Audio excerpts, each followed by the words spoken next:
Welcome to another episode of the Therapist Connect podcast. My name is Dr Peter Blundell, and today I'm delighted to be interviewing Dr Fevronia Christodoulidi, also known as Fevronia. Fevronia is originally from Athens and moved to the UK for postgraduate studies, and she's been working in different settings as a psychotherapist, supervisor, trainer and researcher ever since. She originally trained in humanistic and existential approaches and is also committed to an anti-oppressive way of working. Over the years, she's practiced in different settings, including the NHS, several student and staff counselling services with colleges and universities, and in various mental health charities. She's also a lecturer in counselling and psychotherapy, and she's taught on several counselling courses at all different levels, from certificate all the way through to doctorate level. Fevronia has such a broad array of experience, so in addition to today's podcast episode, we also held a discussion, which I've recorded from my YouTube channel, about working in dual professions and portfolio working as a therapist. And if you want the link to that separate discussion, I'll put it into the show notes so you can find that easily. As per usual, I hope you enjoy listening to this episode as much as I have recording it. Hello and welcome to the Therapist Connect podcast. It's lovely to have you here. Thank you for the invite, Peter. You're very welcome. So the first question that I ask everybody who comes on the podcast is then to help people to find out a little bit more about you is, how did you come to be a therapist in the first place and what drew you to this profession? Okay, so it may be worth starting from saying that, I grew up in Athens in Greece and I came to the UK in 2001 in my mid-20s.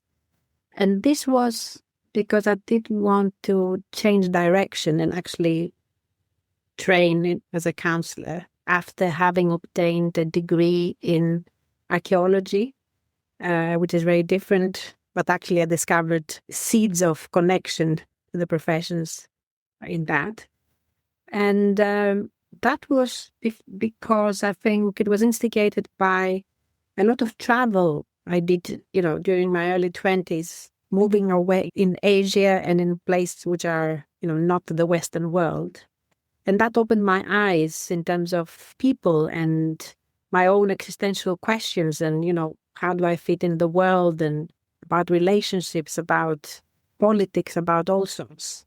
And I think that, therapy is a world where all these questions are offering a home for. There is a fruitful kind of ground to explore.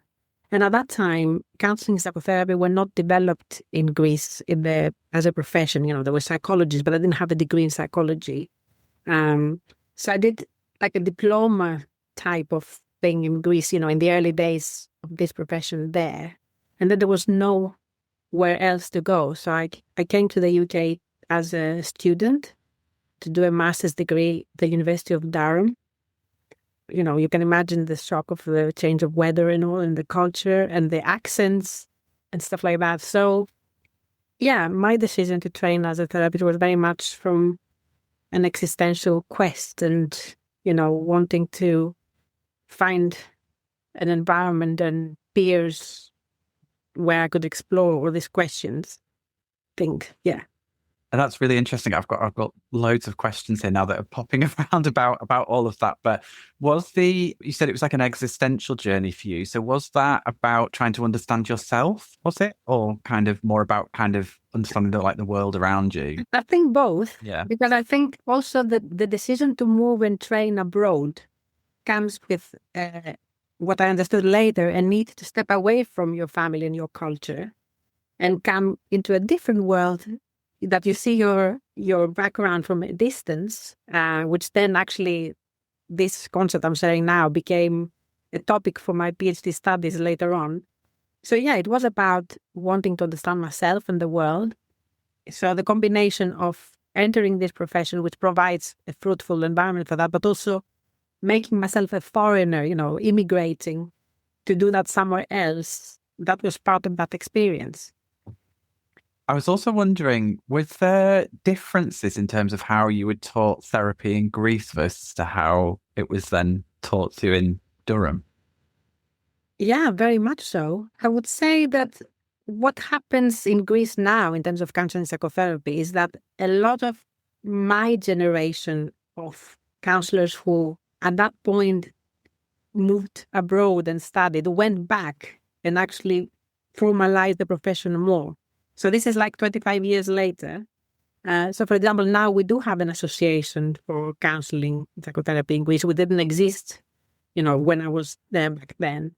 So in terms of the formality of, the profession, this is one big difference. But also, it's a different culture, it's a different perception about, how you deal with mental health, who do you talk to.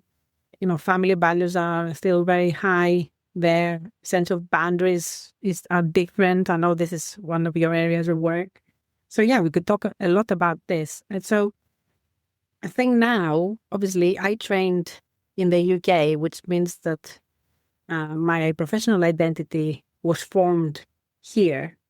And later on, when I did research on, cross-cultural therapy and these dimensions, I went into more depth about, adaptations of models and how do we work in a culturally sensitive way.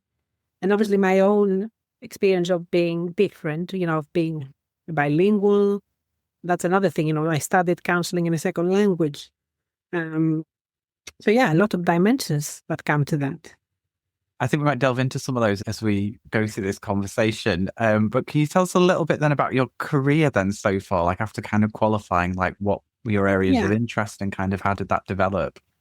Yes. So I qualified in 2002. And at that time, I was living in the Northeast in Durham, Newcastle area. I remember having my first placement at University of Sunderland as a student counsellor, which then I got employed there. So after I qualified, there was a job and I applied and I got this job. And I also worked at Middlesbrough University for a period of time in student counselling and also in charities. Like, for example, I worked with refugees and asylum seekers in the area of Middlesbrough. So I stayed about 4 or 5 years in the Northeast. And up until 2005, where I was ready to apply for my BSCP accreditation, and that was a milestone, which in terms of employability, and I know this is a hot topic now, with the professional bodies, it meant that I was able to get paid work quite easily, being master's qualified then and having the accreditation. And then about 2005, I moved to Manchester because I got the opportunity to get a scholarship and start a PhD in counselling, which again was a very, very rich experience of my life then in the environment, with the team I found in Manchester. And during this period, obviously, I developed new skills, not only practitioner skills, but also research skills. And that's something that I see closely related. I think something I'm passionate about is how research can inform our, work as practitioners, which can be a taboo or something that counsellors are fearful about sometimes. But it really depends on your mentors and your supervisors and how this is nurtured. So between 2005 and 2010, I was in Manchester and I did some part-time practice as a counsellor, and I was at the same time a PhD student. And it was then that I got my first academic job as a lecturer at the University of Salford. So that's when my the academic part of my career started. And then after 2010, when I finished my PhD, I got a job as a student and staff counsellor at the University of Cardiff. So I moved to Wales. You can see how I go from north to the Midlands, then to Wales. So I spent the tour of the UK. Yes. Yeah, which actually helped me really immerse in the UK culture, because we have the subcultures, isn't it? Which is another thing I'm interested in my practice. And also, the accents and the linguistic differences here in the UK. Because when I studied English in Athens, I was taught, the Queen English. But then I got exposed to the Geordie accent and the Manchester accent and, Welsh and this and that, then coming to London. At that time, I really enjoyed actually being at the University of Cardiff, and I gained a lot of experience, working with staff, the university staff. which then became, one of my niche areas now, and as students as well. And also at that time, I started also working at Metanoia Institute. I taught on the person-centered course. I was doing that on a part-time basis. And then 2013, I got a job at the University of East London as a senior lecturer in counselling, where I spent 11 years. And I actually just left this autumn 2024 after 11 years. Again, that gave me a lot of experience in academia. And, this is an area of work I really loved, but also it has its own challenges. And I came to the decision now to do more of, what is often called portfolio working, where I have not one main full-time job like I had for 11 years. But at the moment, I have, my private practice, which I'm developing even more time than I have before, where I offer therapy and supervision and training and student mentoring and some research supervision. And at the same time, I've joined Metanoia Institute again, but for the professional doctorate, where I'm teaching mainly research methods and also supervise doctoral students. So that's where I'm at now. So that gives you, between 2001 and, 2002 and 25, it's over 20 years, I've just told you.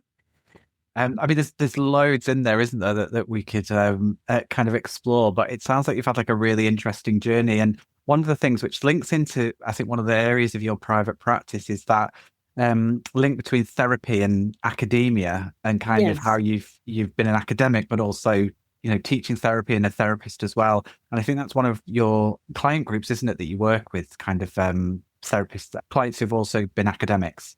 Yeah. So in my private practice, I'm often contacted, and that's something I also enjoy working, with university academics, also, in further education and higher education, because I think it has its own unique challenges. I mean, there's often the idea, if you ask an average person, or if people ask me, what do you do and say I'm an academic, there's this reaction, that this is a very rich environment in terms of ideas. And it is, a university is a very rich environment when it comes to collaboration, of, developing new projects, research, knowledge. And this is the exciting part.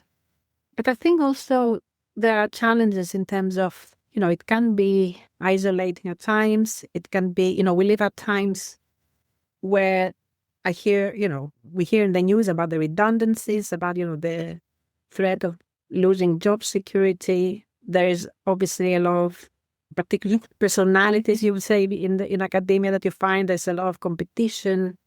The culture can be difficult to manage. And I think also after Brexit, the scene has changed a bit, because I think there's a lot of EU students, for example, don't choose to come and study in the UK anymore, which means that there's a loss of income. And then universities become more commercialized, and instead of focusing on educational values, it can be more business-like. And that shifts a lot of things, which then the academics, you may experience kind of a conflict in terms of their values and the sense of belonging. I mean, I'm not talking negatively about academia. I think I'm critiquing, perhaps. But I think it's a really important area. One of my areas that I'd probably say I specialise in is people who work in emotionally demanding roles, and I'd probably include academics in that bracket.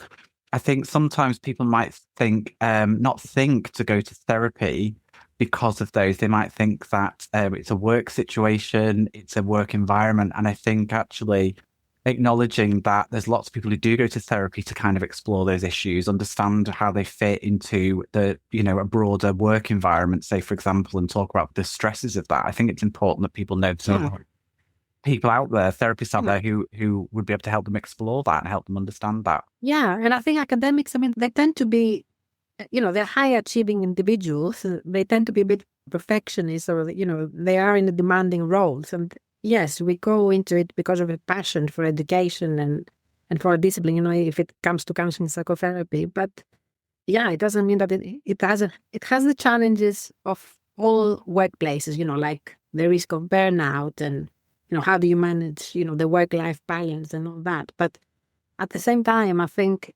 because there is this misconception that it's a bit like, I don't know, a utopia space, which people idealize. Yeah, it can be quite, it can have an effect on you. And also, I think for me, I can speak as a female academic, the challenges of, raising a family at the same time. And there were a lot of discussions, for example, during COVID, how many female academics couldn't produce, outputs and papers because they couldn't have the same opportunity like their male, colleagues. And, there's so many things that happened, more recently in the last 5 years with Brexit, with the pandemic, with, the change in education. So, yeah, I really enjoy working with academics who choose to have counseling with somebody who understands the context and all the nuances that come to it. And that might help people not have to explain the whole context and the situation. And there's a lot of maybe shared knowledge there, which kind of helps with that exploration. And then one of the other areas I know that you also focus on, which again is probably ties into your own personal experience, is raising dual heritage children. And I know that you're going to be offering some training around that for therapists in the future. Yes. So this is an interest. I mean, in that journey, I described to you before, professionally. At some point, I got married, and I am in an intercultural and interracial marriage. So my husband is a Black man, and we have 2 children who, the debate around the wording is big. You would say mixed race or biracial or bicultural, of dual heritage. So part of the aspect of the training I will be offering is, what language do we use to describe these identities, which is a debate at the moment in the literature. But as I'm raising my family, I became very attuned with issues around, culture and race and difference. And that meant that I started researching in this area. And also I tend to work with mothers who have children of dual heritage and who are interested in exploring how they can affirm the whole identity. Because often we describe dual heritage children, you're like a nugget, you're half Greek and you're half Nigerian, or you're 1/4 this and half quarter that. So that is actually not something that reinforces a sense of wholeness and belonging. And there's many nuances in this topic that I think are not being discussed. And of course, all this is sitting in the context of, white privilege and, the dominant discourses around, identity and which voices are being heard and, the stereotypes. And still, I mean, my kids are growing. We are in an area in Kent where, yes, it is quite multicultural, which was part of the choice, why we're in a certain neighborhood. But it doesn't mean that all this phenomena we see in society is not something that we are, wrestling with. So this is very much an area that I'm interested in and I'm more and more immersed in. And I do have clients who parents, usually the mother, who we work together on the parenting style that actually supports a sense of belonging and wholeness. And I know one of the other things that you're going to be doing is this. I think this might come out after this, but I know you're going to be presenting at the BACP research conference this year, which is actually where we met. Well, we kind of met online, didn't we? But we actually physically met in person at the BACP research conference. I've been a trainer many years, like I've told you now, but also I see a lot of therapists who have, knowledge on several areas, and they don't know how to go about offering that in the form of, further training. I also have supervisees who actually ask me about that, and I've worked with them together about how to translate this knowledge into, some sort of facilitation and how can we offer psychoeducation. Sometimes we assume that, if you're a good therapist, then you immediately can transfer the skills into a training environment, but that is not the case. I mean, this is something that many practitioners, I think, feel a bit lost with, or it's a different part of identity development that we need to look at. And I discovered my own style through years of teaching in academia, but also through offering training through my private practice, in employee well-being settings or in educational settings. So there's another process of discovering your style as a facilitator, as a trainer, parallel I to think being. I think that would be really important actually, because I think, as you say, people who've worked in academia and other kind of training organizations, they might have built up those skills, but people outside of that actually trying to translate that knowledge or your experience into some kind of training or course for someone. People often tell me, how do I go into teaching? I think now, I mean, you will know from, okay, I mean, if it's not a contact research, a lot of people who work in universities are not necessarily went through the PhD avenue that we went. There are people, I think, especially in the practitioner professions that we are in, people have skills that they can offer train others, and it's not about the traditional research path where you do a PhD or a doctorate and you do that. Even if you do that, again, it doesn't mean that you have a sound pedagogic approach. You still have to develop that. And by the way, that gives me the opportunity to say that another thing I'm doing at Metanoia Institute is being involved in the PG cert in teaching counseling psychotherapy. I think it's maybe the only course that is specifically about how to teach counseling and psychotherapy, as opposed to a general PG cert. Yeah, I think that's an amazing course. I've never heard of any others doing that specifically for counseling and psychotherapy. They might exist, but I've not heard of them. Yeah, and I do facilitate a practice development group where we are looking at, exactly what I was saying before. How do we develop a pedagogic approach for this particular group, for training therapists who want to go into teaching? Yeah, that's brilliant. Just slightly moving away to a different topic. I'm wondering how do you see the wider therapy community in the UK? Because it sounds like you've seen lots of different elements of it. And how connected do you feel to other therapists? Oh, that's an interesting question. I mean, my immediate response is that we live in the social media world, which, it has opened up a lot of opportunities for connection. Like, I'm part of many groups with people where we exchange ideas and resources. And having said that, I quite miss being in embodied spaces where we actually meet each other. And I would like to see more of that. So I am seeking opportunities for, in person, in the room networking and, opportunities to really have the human connection. And also there's a lot of politics going on with Sculpted and with regulation. And there's a lot of upset and anger, I think, about how this change is going to shift, I think, the power dynamics. And, there are many good therapists who have trained years ago and have years of experience who may not fit into the neat categories and they feel excluded. At the same time, there's some benefits to it in terms of who is calling themselves a counselor and all that. But it's a big topic, and I think there's a lot of division at the moment as a result. So coming back to your question, how do I see in terms of... And how connected do you feel to other therapists? Well, that's something I would like to have more, as I say, in person. That's why conferencing and going to places to get together is... I'm actively and intentionally seeking these spaces. Because, you do meet people at work. You do meet people in social media. Like, I wouldn't have known you if you didn't have a social media presence. Mm-hmm. And that's why I came and spoke to you at that conference. Are you Peter Blundell? That I've encountered your work. So that is exciting that we can have more access. But at the same time, when we talk about therapy, it's a lot of my supervisors and myself, they say there's a lot of competition now because location is irrelevant at the moment. And it's not relevant anymore since you can have clients from all over.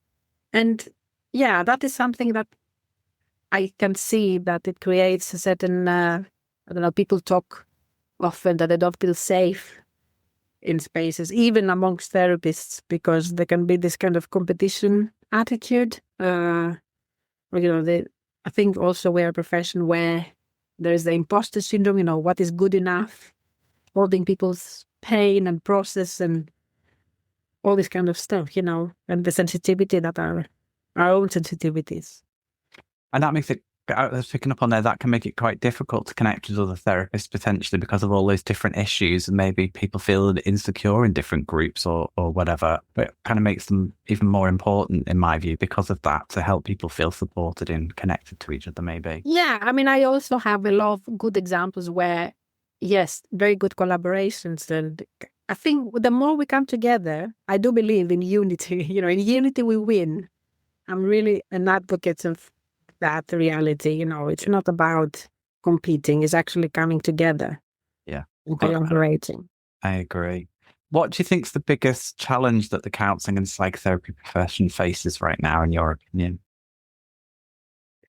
I think it's the global context we live in, where there is a sense of dread and threat around politics, around war, around what happens with our leaders, which inevitably comes into the counseling room, because even though we live here in the UK, where you would say, we are safe, but, are we safe? I mean, yeah, in comparison to other places of conflict, we're probably safer, but people have all this, existential stirrings, feeling dread, climate change, all these global challenges we have.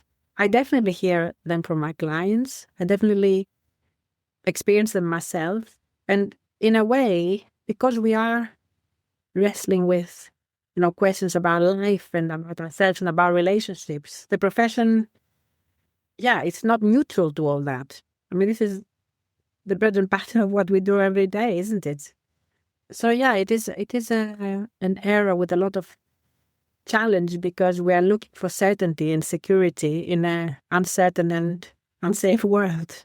Sounds very pessimistic, but having said that, if I draw from my existential training, I mean, I don't want to be cynical. I want to believe that, that can bring an awakening, that can bring, as I say, initiatives around connection and resolution and hope. Otherwise, how do we live in a meaningful way? I think that's one of the difficulties with the news and social media is, and there's horrendous things going on in the world, but there is also amazing things going on in the world that we don't always necessarily get to see because of the way the news cycle and everything like that works. Yeah. And that, I'm also thinking, this makes it very exciting working with students. Like, I love teaching counselors because they do come with the vision. And even mature students, we see a lot of mature students in counseling that they want to change career. And it does come from this drive to make a difference, this drive to do something meaningful. So I think as a profession, we have a lot to offer in that overall global existential crisis, because of the values and because of the relationality, and challenging patriarchy, challenging, oppression, social justice movement in therapy. This is something that has come to life, even more to life, and I feel hopeful about. I love that. What are your future plans then? Other things have you got coming up? I feel like there's loads of things that you're already kind of involved with at the moment. Yeah, I mean, I want to deliver more and more training in these areas that we just outlined, in terms of the dual heritage, existentialism or decolonization. Another thing I haven't mentioned about my work is I really enjoy clinical supervision, and predominantly my supervisors tend to be bilingual therapists who work bilingually and cross-culturally. And that's something that I think, it's very relevant to, especially the UK. I mean, that's very common now. It's a very diverse setting, and it's not uncommon for, the counselor and the client to be of a different culture or speak different languages and having shared English. So that's another area that I'm working on. And in the last, how many years now, I've been offering, employee well-being training. So I collaborate with companies, especially I'm invited from those companies that have a diverse workforce, or people who work, across different countries, or some sort of topic around cross-cultural communication, around, effective leadership when there's diverse employee backgrounds.